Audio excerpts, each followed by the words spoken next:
I'm Sonia Miller, and I'm a creative. Travel with me throughout the beautiful Laurel Highlands.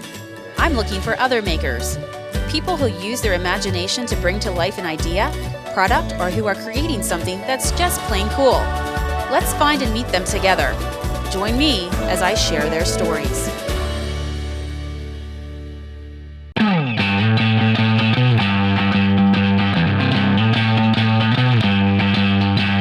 We're heading to Norvelt today. It's a small town with big history.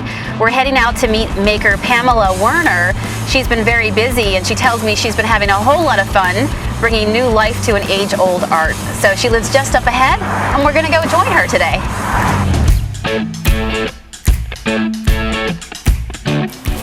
I think I see her. She's just up ahead. Hey, Pam.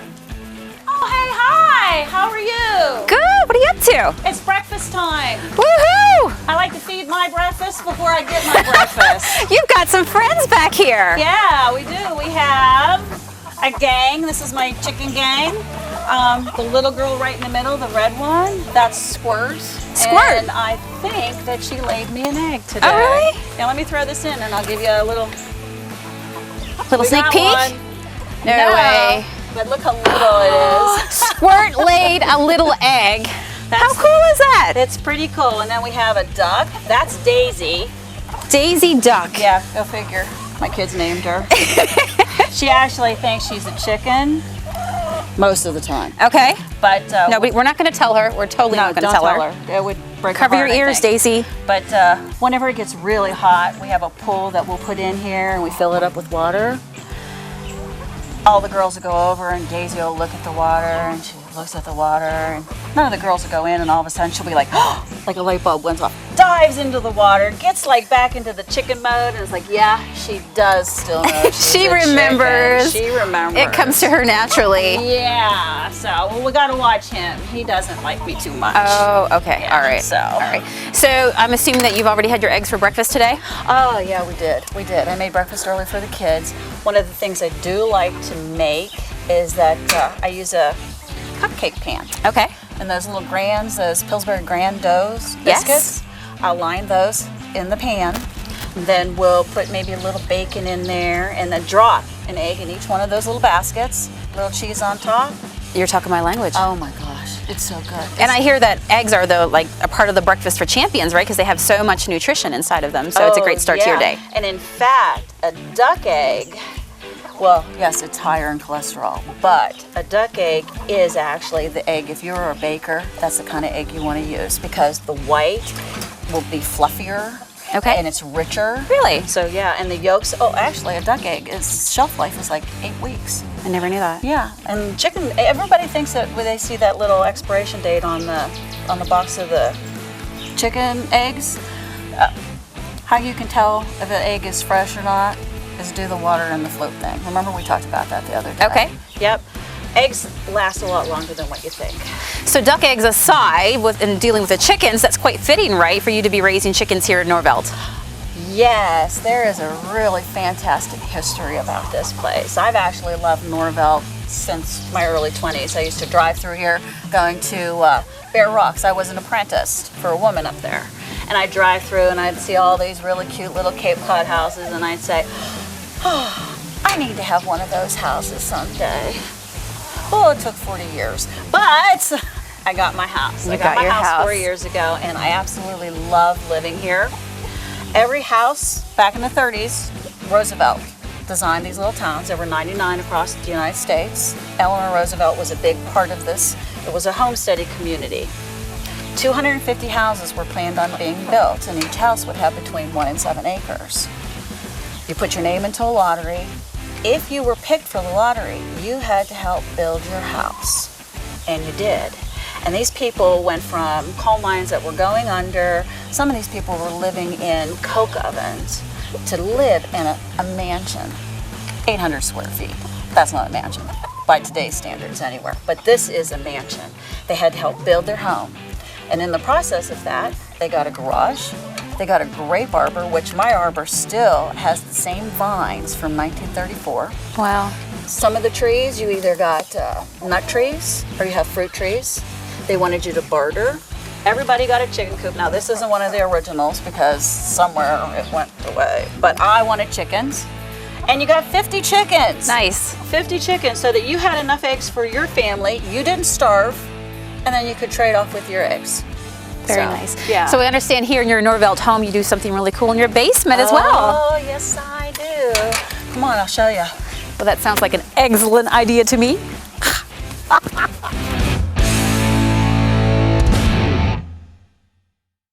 Breaking Bread is Armstrong's ongoing initiative to help feed the hungry in our community. To date, food and funds have been distributed to over 20 food banks.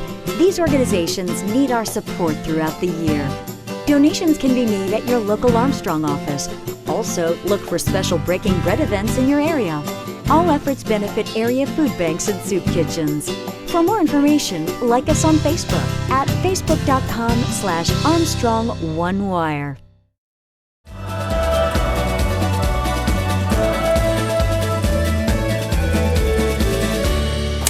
So here we are, and I have to tell you, this looks like a very fun place. So what is it? What's your superpower, Pam? What do you do? I make the most amazingly beautiful, not that I'm bragging, fabric in all of Norvelt. Nice! Yes, I do. I've been weaving for 39 years, I know. 39 years, that's a long time. Yes. You're probably very good at what you do by now, right? Well, I hope that I am. Okay. I hope that I am. First coming into this space, I have to tell you that I'm just drawn to all the colors. So I definitely think this would be your happy place, right? Oh, yeah. Yes. I love yarn. I'm thinking that you can absolutely tell that. And I get my yarn down from North Carolina. She never tells me what's in the box. So when I get a box once a month, I open it up and it's like Christmas. Surprise. Oh, it is. It's wonderful. Wow. So, what's your favorite colors? Actually, I really like the blues, the plums, and my favorite to weave with is lime green. Ooh, the vibrant lime green. I love lime green. Yeah. I do. And in fact, that fabric right there. Which this one here? No, the blue one. Both of them have lime green in it, but all these fabrics on the wall I've made. Wow. That's all the different colors of fabric that I have woven these past couple months. So what I'm holding right now, if you can see this, can you see this over here? This is one of your final products, correct? You've taken the time. Piece. A shawl piece. Yeah, you can unroll that if you want. It will become a shawl. It will so become a shawl. I'm looking at all these different colors. Like when you do these, where do you get your inspiration from? There's so many different colors that you can pull from. How do you decide which colors am I going to work with today? I go outside. I look around, and if you see a beautiful flower, like irises. Irises are my favorite, and they were in bloom just about a month ago with those beautiful purples and the greens and the blues, and then you just start combining colors together. And that little corner over there where the yarn sits, that's like my idea corner. I could be weaving a color here and thinking about the next thing that I'm doing. I wanted the beach so bad. I love the beach. So when you can't go to the beach, you can bring the beach to you, right?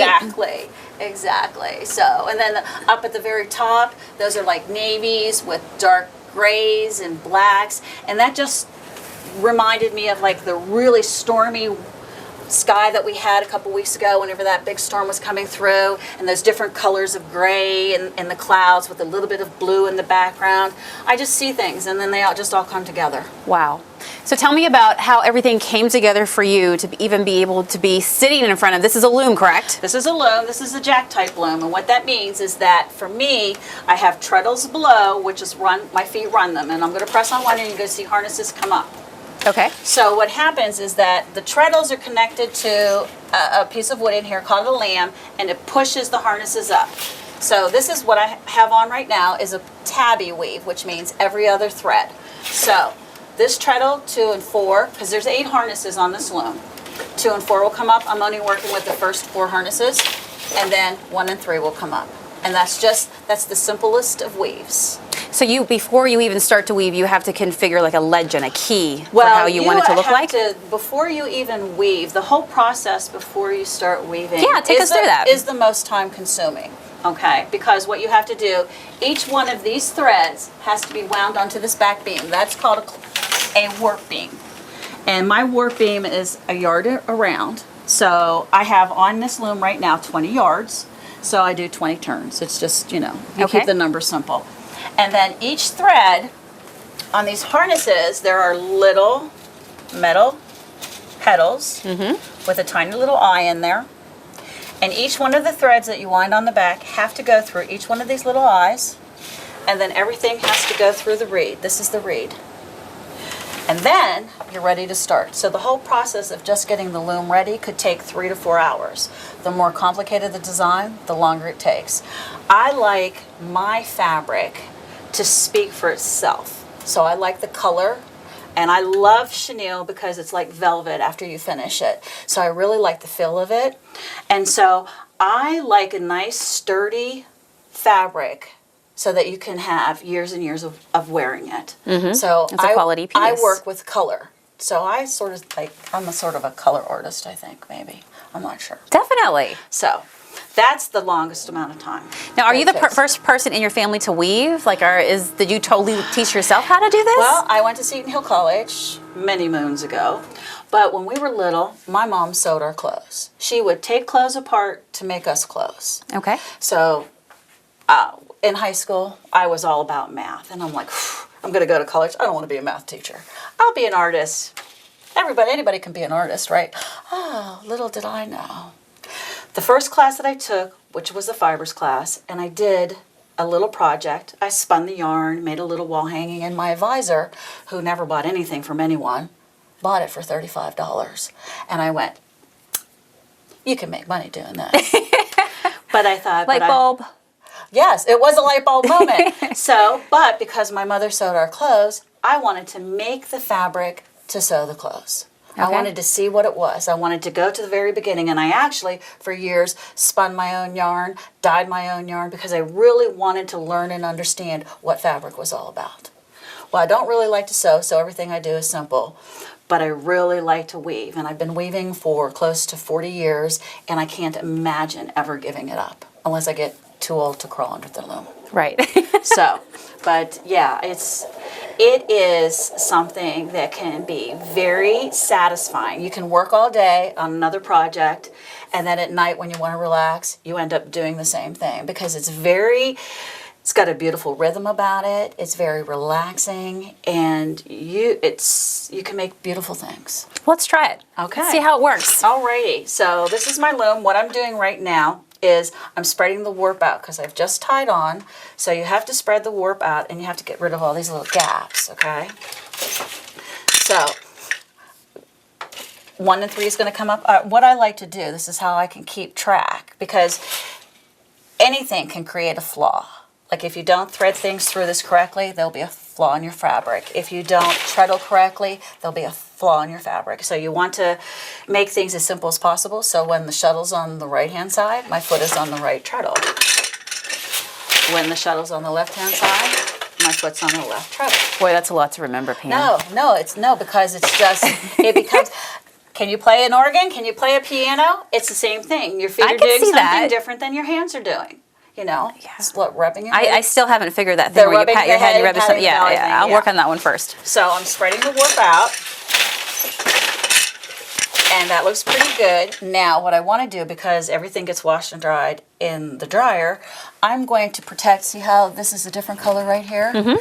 That's the fringe to the shawl. So what I do is I just put, I call this a junk yarn, and I just do this lightly in here. And space it out for the length of the fringe. And then I make it tight at the end. So I'll do a couple shots of tight.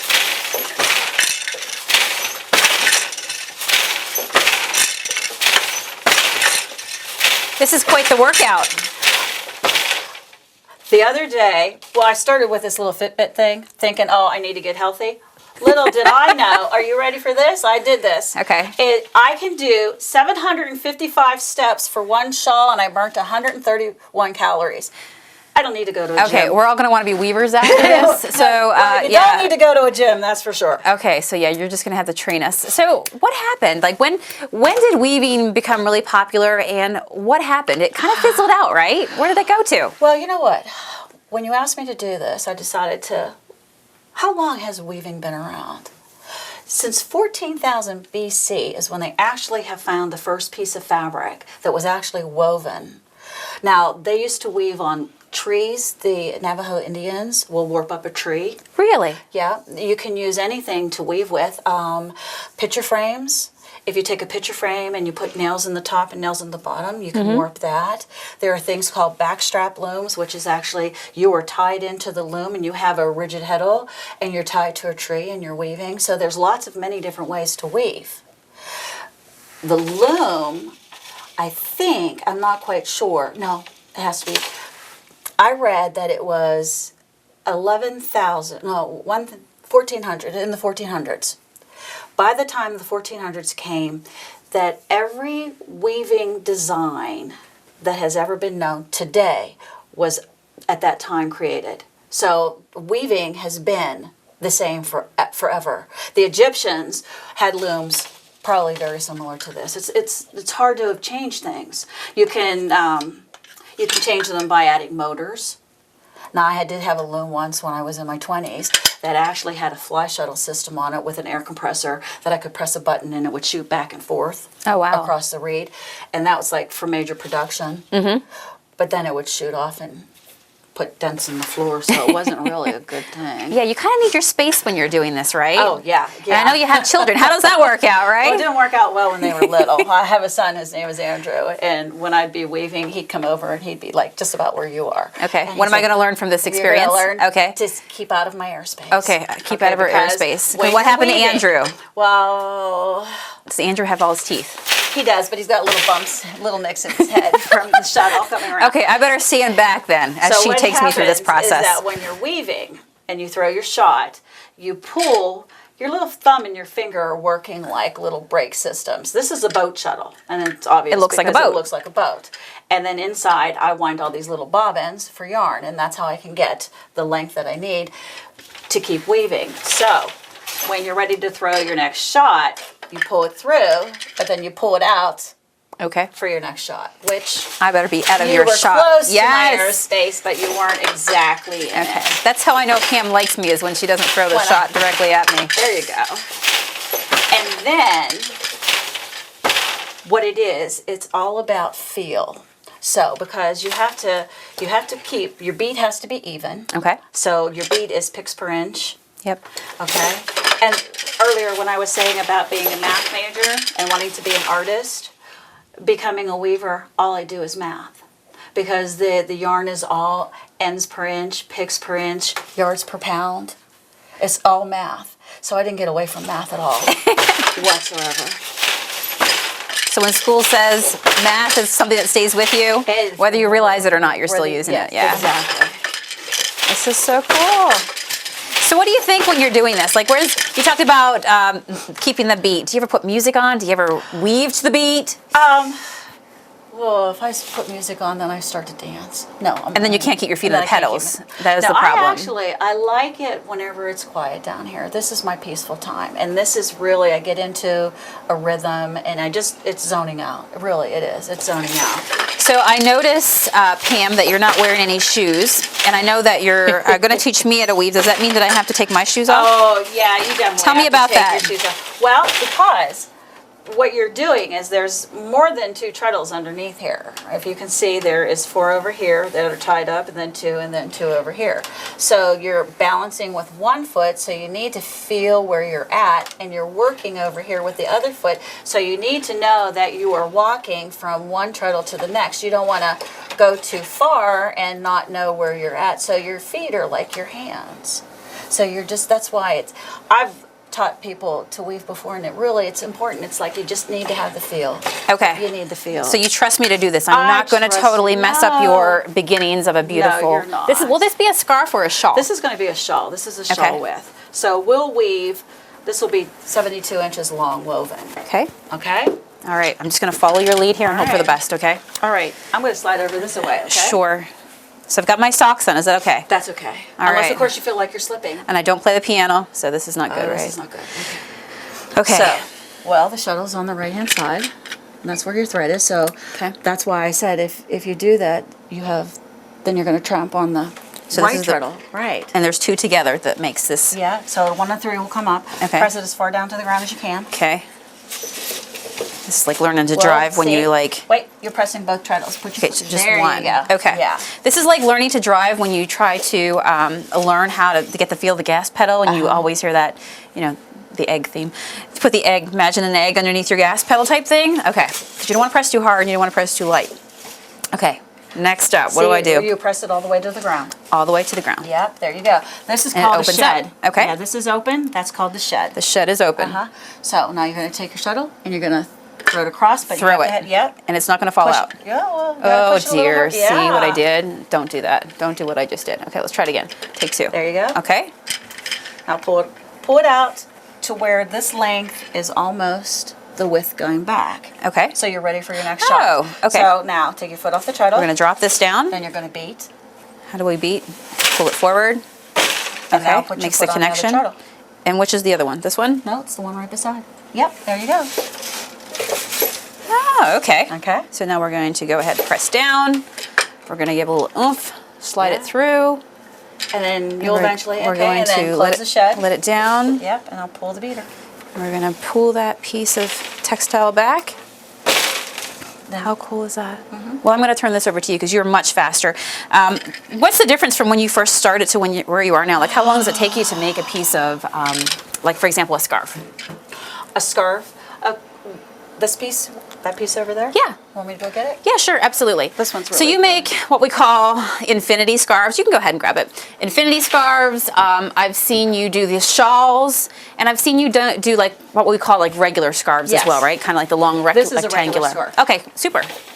So like, for example, when you first started, imagine you're me. How long would it take me to do something like that? Okay, well, this If I could ever one do something here- like that. This one here is what is like an ombre effect. So what I did whenever I warped this loom, each section, my sections are 2-inch sections, so each section I changed color so that I got the colors to go from dark to light. Very nice. So just me winding the bobbins for each of the sections, and there was only 6 sections. It took me over an hour and a half just to wind, because each Wow. thread that's in a section has to be wound on a bobbin. So each there's 28 threads in a section. So I would have to keep doing that over and Wow. over and over again until I got the color that I wanted. So sometimes warping a loom can take anywhere from 2, 4, 6 hours, like I said, however long it takes.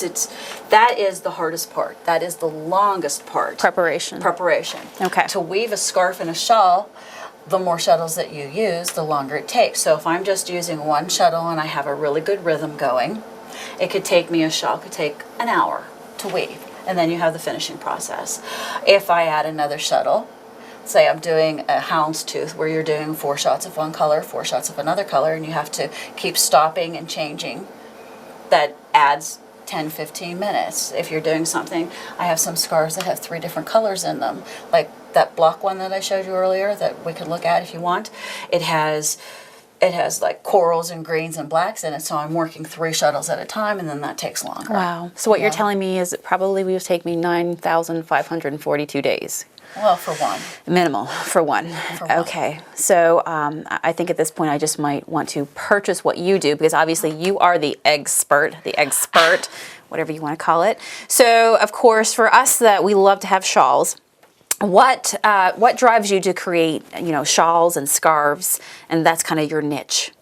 Well, the fabric is such a beautiful fabric. It's soft like velvet whenever you wash it and finish it. I just started doing this shawl. I call it a Mobius. It's the same as an infinity. Yeah, let's move over here and take a look at it. But lots of people will say that they are cold or they want a shawl, but nobody really wants to wear a shawl because you have to tie it on or you have it knotted or whatever. So what I did was I sewed it together. I sewed it together Very cool. in a poncho kind of look. Yes? But when I sewed it together, I put a twist in it. So that's the infinity part that you're Okay. seeing. So I put a twist in it so that when you put it on, it drapes around so that you could still wear your beautiful jewelry. So let's take this off and demonstrate how this would work. Okay. So obviously we know about the infinity scarf, right? It's basically the 2 ends of the scarf are joined together and connected. But you're saying you put the twist in yours. Yes, I did. So I'm going to let you put this back on because I know I'll probably mess this up. So all you would do is just drape it over, Put it over your head. and the connection part lays in the back. Beautiful the way you have it joined together there. and then It just drapes. then you can wear your jewelry or whatever. Little bling And then bling. you can also wear it to where the poncho is in the front. Let's see it. So this is sort of like a dressy kind of look. Okay.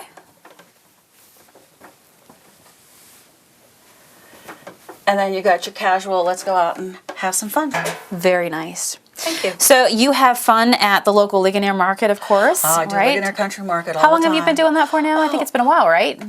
About at least 8 or 10 years I've been doing it, yes. Okay. It's a wonderful market. And you have a lot of returning customers. Oh, yeah. And in fact, one of my customers was out at West Overton Village last weekend. Very and nice. told She me about followed the you. new shop. Very nice. She told me about the new shop. She said it was lovely. Wonderful. So what kind of feedback do you usually get from your customers? They keep coming back, obviously. Oh, everybody loves it. They never know what you're going to be up to. And yeah, they're always checking for new colors, new designs. And yeah, I have a lot of people that come and somebody will be looking at something and being like, well, I'm not really sure. And then the other person, oh, I love my shawl. I wear it all the time. It feels so good. And so it does. It makes you feel really good. I've had things go as far as Australia Wow. to live. And just last weekend, there was one that went up to up in Maine. Very nice. Yeah, It's so- cooler up there. They're going to need something for their and shoulders. she has a little place by the beach, and it's like, oh, a little perfect. And it was the bright one. Very that nice. went to the beach. So what do you think about this? What do you think of the fact that, and I should say as well that this is something that you've done on the side for a long time, correct? Yes. So tell us, what has been your main, what's been keeping you active during the day, Pam? Well, Up until this point.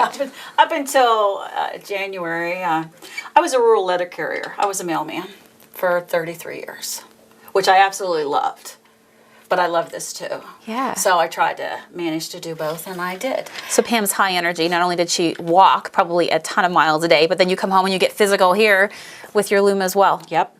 And I absolutely, like I said before, I can't imagine not ever doing this. So what? My last question: what do you say to other makers, people who might be out there watching right now? Obviously, this has been your long-term passion. Now you have the time to fully get into it. Just believe in yourself. You have to believe in yourself. I know that there was a point in time, and in fact, before I had children 20 years ago, I actually had 10 women working for me with 10 looms in their homes, weaving for all these people across the United States. All right, I mean, I had several large accounts, and I found that was good, but that just wasn't me. You know, you have to be true to yourself. You have to be true to what you believe and what you do, and you have to really always love what you do. When it comes to your work, you have to love your work, and I loved being a mailman, and I love weaving, and you have to just enjoy every minute of every day and weave for yourself or make your jewelry for yourself. Don't try to think with the other person, well, what would this person like, or what would be good to sell? You have to be true to your colors, and that's what people say to me all the time. You have an eye for color. You really have an eye for color, and what it is, I just have an eye for myself. Yeah. You know, I know what feels good.